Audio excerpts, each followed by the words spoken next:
합니다. 전능하사 천지를 창조하신 뭐라 그러죠? 하나님 아버지를 내가 믿사오며, 그 다음에는 우리 주 예수 그리스도를 믿사오니, 여기까지 우리 했어요. 그러면 그 다음에 뭐죠? 성령으로 잉태하사 했어요. 예수님께서 성령으로 잉태했다고 하는 사실은 기적 중에 기적이고, 이 사실을 은폐하기 위해서 사단은 온갖 지혜와 방법을 사용해서 사람들을 현혹하고 있습니다. 그러나 이 마태복음에 보면 예수님이 이 땅에 오신 것은 성령으로 인하여 이 땅에 오셨다고 하는 사실을 명확하고 정확하게 보여주고 있는 것을 보게 됩니다. 자, 18절 말씀 한번 읽어보시기 바랍니다. 예수 그리스도의 나심은 이러하니라. 그의 어머니 마리아가 요셉과 약혼하고 동거하기 전에 성령으로 잉태된 것이 나타났더니. 예, 우리가 이 18절을 이해하려고 그러면 그 당시에 뭐를 이해해야 되는 거냐면요, 당시의 결혼 풍습을 이해해야 돼요. 아마 우리나라도 그랬습니다만 2000년 전에는 남자나 여자나 자기 의사대로 결혼을 못했던 것 같아요. 대체적으로 누가 결정을 해요? 부모님들이 결정을 해요. 그래서 부모님들이 결정을 하고 약혼합니다. 약혼하게 되어지면 그때부터 부부로 인정을 받아요. 그런데 이상한 것은 같이 사는 게 아니고 1년 동안 떨어져서 결혼 준비를 하도록 그렇게 합니다. 그리고 난 뒤에 1년 후에 신랑이 신부를 처가에 가서 데리고 와서 신방을 차리면 그것이 결혼이 되어지고, 그때부터 정식 부부로서의 삶을 살아가게 되어진다는 거예요. 자, 그런데 문제가 하나 생겼어요. 예수 그리스도 나시면 이런 아니라 그의 어머니 마리아가 요셉과 약혼하고 동거하기 전에 성령으로 잉태되었다. 자, 문제가 뭡니까? 마리아가 뭐였다는 거예요? 임신했다는 거예요. 자, 19절 말씀 보시기 바랍니다. 그의 남편 요셉은 의로운 사람이라 그를 드러내지 아니하고 가만히 끊고자 하여. 자, 요셉은 자기가 약혼자인 마리아가 임신했다.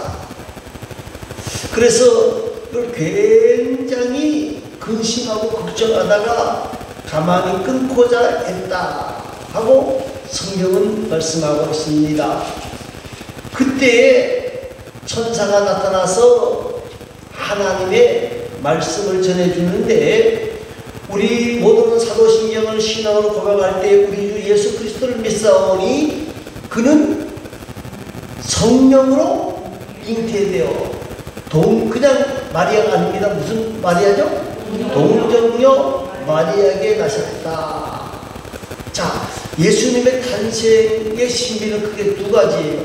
성령으로 잉태되었고, 하나는 뭐예요? 동정녀의 몸을 입고 이 땅에 오셨다 하는 겁니다. 자, 누가복음에 보면 이 사건에 대해서 아주 자세하게 요셉보다 누구에게 이 사실을 알리는 거라면 마리아에게 알려주고 있습니다. 누가복음 1장 31절에서부터 보면 마리아를 찾아온 천사가 말하기를 뭐라 그럽니까? 보라, 내가 잉태하여 아들을 낳을 것인데 그 이름을 예수라. 그가 큰 자가 되어지고 지극히 높으신 이의 아들이라 일컬음을 받을 것이다. 그러니까 깜짝 놀랐어요, 마리아가. 왜? 그래서 뭐라고 그래? 나는 남자를 알지 못하니 어찌 그런 일이 있을 수 있습니까? 그때 천사가 뭐라고 대답을 합니까? 35절에 보면 대답하여 이르 성령이 내게 임하시고 지극히 높으신 이의 능력이 너를 덮으리니 이러므로 나실 바 거룩한 이는 하나님의 아들이라 일컬어지리라 그랬어요? 그 누가복음 1장 35절 말씀, 지극히 높으신 이의 능력이 너를 덮을 것이다. 이 덮다라는 단어가 하나님의 놀라운 역사를 드러내는 단어입니다. 성경에 이 덮다고 하는 단어의 뜻이, 단어가 여러 번 사용되어지는데 가장 먼저 사용되어지는 것이 어디고 창세기입니다. 창세기 1장 2절, 천지창조를 하실 때 하나님의 영은 수면 위에 운행하시니라. 이 수면 위에 하나님의 운행하신다는 말이 무슨 말이냐? 하나님의 영이 수면을 덮었다, 그 말입니다. 하나님의 영이 수면을 덮을 때에 온 우주 만물의 창조가 시작이 되는 거예요. 그리고 지금 뭡니까? 지극히 높은 그 하나님의 능력이 수면 위에 운행할 것처럼 덮을 때에 시골 처녀 마리아가 뭐요? 임신한 성령의 덮으심으로 예수가 탄생하는 역사가 있게 되어진다는 거예요. 사랑하는 성도 여러분, 하나님이 영이 덮이게 되어지면 불가능한 것을 뭘 만들어줘요? 가능하게 만들어준다. 가능하게 만들어준다. 능치 못함이 없는 하나님의 역사를 만나게 되어진다. 여러분, 하나님의 영이 덮었다는 말은 감쌌다는 말이거든요. 우리에게도 하나님의 영, 성령 하나님이 우리와 함께 하시면 불가능을 가능하게 되어지고 하나님의 크신 은혜와 역사가 나타나게 되어진다. 절망에 빠진 자라도 하나님의 영이 덮이게 되어지면 소망의 항구로 들어가게 되어질 것을 여러분 믿으시고, 성령의 덮으심이 나타나서 모든 것이 하나님의 은혜라고 고백하고 하나님께 영광을 돌리며 살아가는 저와 여러분이 되어질 수 있기를 바랍니다. 자, 오늘 본문 21절 말씀을 한번 읽어보시기 바랍니다. 아들을 낳으니 이름을 예수라 하라. 이는 그가 자기 자손을 그들의 죄에서 구원할 자이시라 하니라. 자, 마리아에게도 말씀하셨습니다만 요셉에게도 말씀하셨어요. 20절에 보니까 하나님께서 요셉에게 말합니다. 뭐라고 말합니까? 아내 데려오기를 무서워하지 말아라. 그에게 잉태된 것은 뭐로 된 것이다? 성령으로 되어진 것이다. 그러면서 벌써 말씀하세요. 남자가 여자다. 남자 아들을 낳으리니 그 이름을 뭐라? 예수라. 그는 자기 백성을 그들의 죄에서 구원할 자다 하고 이름을 말씀하고 있는 거예요. 자, 그런데 예수님 당시에 이 예수라고 하는 이름은 그렇게 특별한 이름이 아니었어요. 구약에서는 이 예수를 여호수아라. 여호수아. 또 그 여호수라는 말은 예수라는 말이거든요. 그런데 이 이름이 한두 번 있는 게 아니고 여러 번 많은 사람들에게 이 예수라고 하는 이름이 나타납니다. 그게 왜냐 그러면 이 유대인들에게는 예수라고 하는 것이 메시아라고 하는 것을 알고 있었어요. 그래서 혹시라도 우리 아들이 메시아 됐으면 좋겠다, 그런 뜻에서 사람들이 메시아, 예수라고 하는 이름을 담게 되어진 거예요. 그런데 우리가 중요한 것은 사람이 아들을 낳을 때 그 이름을 짓는 것은 보통 누가 지어요? 예? 부모가 지지, 부모가 지어요. 그런데 지금 예수라고 하는 이름은 누가 지어주는 거예요? 하나님이 직접 지어준다. 하나님이 직접 지어주는 거예요. 여러분, 구약 성경이 중요한 것 중에 하나는 이겁니다. 예수님이 이 땅에 오시기 전에 많은 선지자들이 예수님의 탄생을 이야기했어요? 안 했어요? 했어요. 예수님 탄생을 가장 많이 정확하게 이야기한 사람이 누구냐? 이사야 선지자예요. 이사야 7장 14절 우리가 잘 아는 보라 처녀가 잉태하여 아들을 낳을 것이요 그의 이름을 임마누엘이라 하라 하고 말씀하셨고, 이사야 9장 6절에서는 한 아기가 우리에게 낳고 한 아들을 우리에게 주신 바 되었는데 그의 이름은 기묘자여 모사여 전능하신 하나님이라 영존하신 아버지라 평강의 왕이라 할 것이라 그랬어요. 그리고 평강의 왕 능력자라고만 선정한 게 아니고 이사야 53장은 뭐예요? 그가 찔림은 우리의 허물을 인하며 하고 예수님이 십자가에 고난 받게 되어질 것을 예언하고 있는 것을 보게 되어집니다. 자, 그러면 예수님께서 이 땅에 오신 이유가 뭐냐? 예? 자기 백성을 뭐요? 죄에서 구원할 자이다. 자기 백성을 죄에서 구원해 주시기 위해서 오셨다고 분명하게 설명을 하고 있는 거예요. 여러분, 죄에서 구원받아야 되는 것이 우리 인간입니다. 왜? 모든 사람은 죄인이기 때문에. 의인은 없나니 하나도 없다. 왜? 모든 사람이 죄를 범하였음에 하나님의 영광에 이르지 못한다. 로마서 3장 23절이죠. 그런데 뭐라 그랬어요? 죄의 싹은 뭐다? 6장 23절이잖아요. 그죠? 죄의 싹은 뭐다? 사망이다. 사망이다. 그리고 그 죄라고 하는 것은, 허물과 죄라는 말은 우리 영이 죽었다는 말이거든요.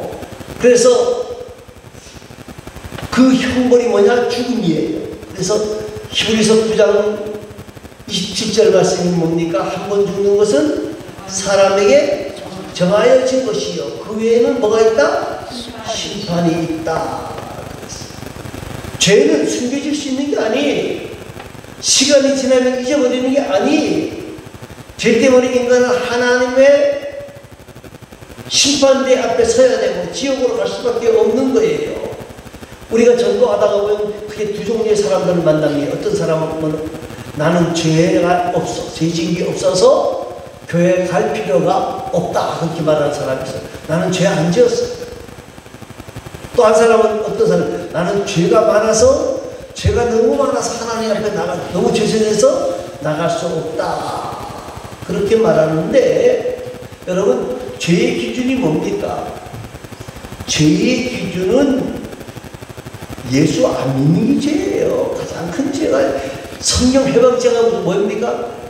성령을 모든 죄는 사함을 받지만은 성령을 회방하는 죄는 사함 받는다, 못 받는다? 그럼 왜 못 받을까요? 예수 안 믿으니까 못 받는 거예요. 예수 안 믿는 죄다, 그 말이에요. 여러분, 그런데 세상 어디든 죄를 용서할 수 있는 방법이 있습니까? 없습니까? 예? 예. 누구만이 용서할 수 있는 거예요? 하나님만이 용서하실 수 있는 거예요. 그래서 예수님이 성령을 입으시고 이 땅에 오게 되어진 것이라는 사실을 우리가 알아야 됩니다. 여러분, 다른 방법이 있었다고 하면 하나님이 친히 이 땅에 오시지 아니했을 거예요. 그렇죠?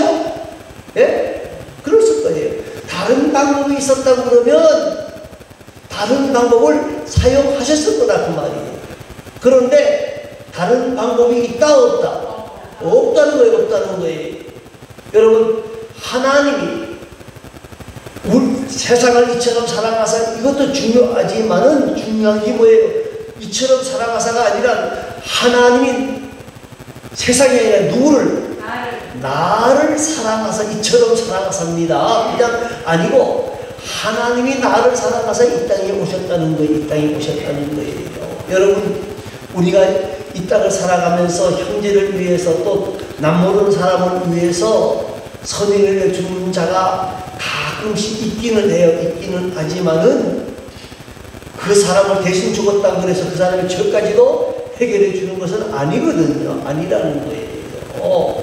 여러분, 우리에게 중요한 것은 정말 예수 그리스도께서 우리를 위하여 죽으심으로 하나님께서 자기에 대한 사랑을 확증하셨다. 말은 하나님이 세상을 이처럼 사랑하사 독생자를 주셨습니다. 이는 저를 믿는 자마다 멸망하지 않고 뭐 얻게? 영생을 얻게 하려 하십니다. 이 말씀이거든요. 예수님이 왜 오셨느냐? 누구 때문에? 나 때문에 이 땅에 오셨어요. 나 때문에. 그 말은 또 다른 말은 뭡니까? 하나님이 나를 뭐 하신다는 말이에요? 사랑하시는 하나님, 나를 사랑하십니다.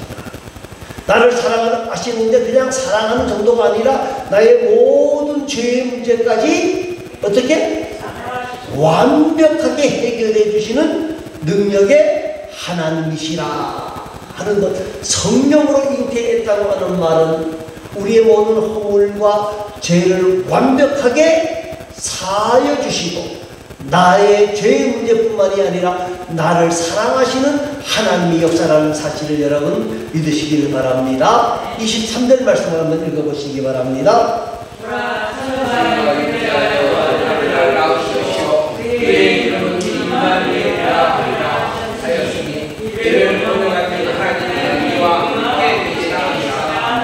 예, 임마누엘, 하나님이, 임마누엘 뜻이 뭐라고요? 하나님이 우리와 함께 하십니다. 참 구약 시대의 사람들은 하나님하고 가까웠을까요? 멀었을까요? 먼 하나님. 가까이 갈 수가 있었어요? 없었어요? 갈 수가 없었어. 1년에 그들의 달력으로 7월 10일 한 번만 들어가요. 그죠? 대속죄입니다. 네? 네? 지성소요? 네, 지성소 한 번 들어가요. 그것도 백성들이 다 들어가는 게 아니고 누구만 들어가요? 대제사 혼자 들어가요. 여러분, 이들이 얼마나 지금도 이 유대인들은요, 이 대속죄를 굉장히 중요하게 여깁니다. 자, 물어보십시다. 이스라엘은 안식일날 TV가 나올까요? 안 나올까요? 안 나오겠죠? 나옵니다.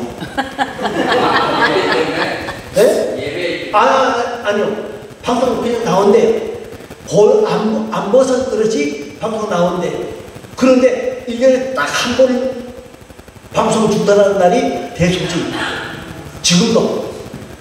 그만큼 대속죄. 그래서 하나님 앞에 가까이 갈 수가 없으니까 하나님의 이름을 불렀어요? 안 불렀어요? 못 부르는 거예요. 하나님을 믿기는 믿는데 너무 두려움의 하나님이요. 그래서 대제사장이 지성소에 들어갈 때 여기 뭘 메고 들어가죠?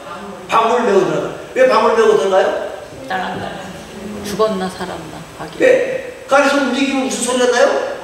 딸랑딸랑 소리 나는데 소리가 안 나면 죽었어요. 그럼 그 안에 들어갈 수 있어요? 없어요? 없어요. 그럼 어떻게 해야 돼? 이 허리 뒤에 방울단 여기가 쭉 마이크 선처럼 선 끌고 그 바지를 메고 갔거든요. 그러면 어떻게 해야 되는 거예요? 들어가지 못하고 끌어내야 되는 거예요. 그 정도로 하나님과 멀었다는 거예요. 멀었다는 거예요. 하나님을 믿는다고 하면서도 굉장히 두렵게 됐어요. 신에게 하나님은 달라요. 뭐요? 하나님이 우리와 함께 계신다. 함께 계신다. 여러분, 사복음서 가운데 마태, 마가, 누가복음을 우리가 공감복음이라고 그러잖아요. 그죠? 공감복음의 마지막에 거의 동일해요. 조금 내용은 달라도 동일해요. 마태복음 28장 20절이 뭐예요? 세상 끝날까지 너희와 항상 함께 있습니다. 무슨 약속이에요? 임마누엘의 약속이지, 그죠?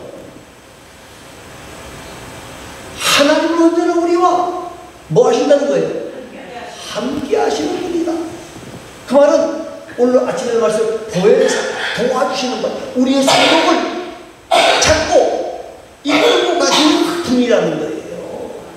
그러면 마가복음도 마찬가지예요. 마가복음도 제자들이 나가 두고 전파할세 주께서 함께 역사하사 그 따르는 표적으로 말씀을 확실히 증언하십니다. 그게 마가복음 16장 17절 말씀. 자, 그러면 그 다음에 무슨 복음이겠죠? 누가복음이겠죠, 그죠? 누가복음 24장 49절. 볼지어다 내가 내 아버지께서 약속하신 것을 너희에게 보내리니 너희는 위로부터 능력을 입혀질 때까지 이 성에 머물라. 뭐요? 그것도 엄밀한 의미에서 임마누엘의 약속이에요. 사랑하는 성도 여러분, 성령으로 잉태했다고 하는 것은 하나님이 우리와 함께 하신다. 여러분, 하나님이 나와 함께 하신다는 확실한 신앙을 가지고 그 하나님이 나를 뭐 하신다? 사랑하신다는 확실한 신앙을 가지고 그 하나님이 나의 죄의 문제까지도 해결해 주실 뿐만 아니라 그 하나님이 나의 기도와 간구와 도구를 들으시고 뭐 하신다?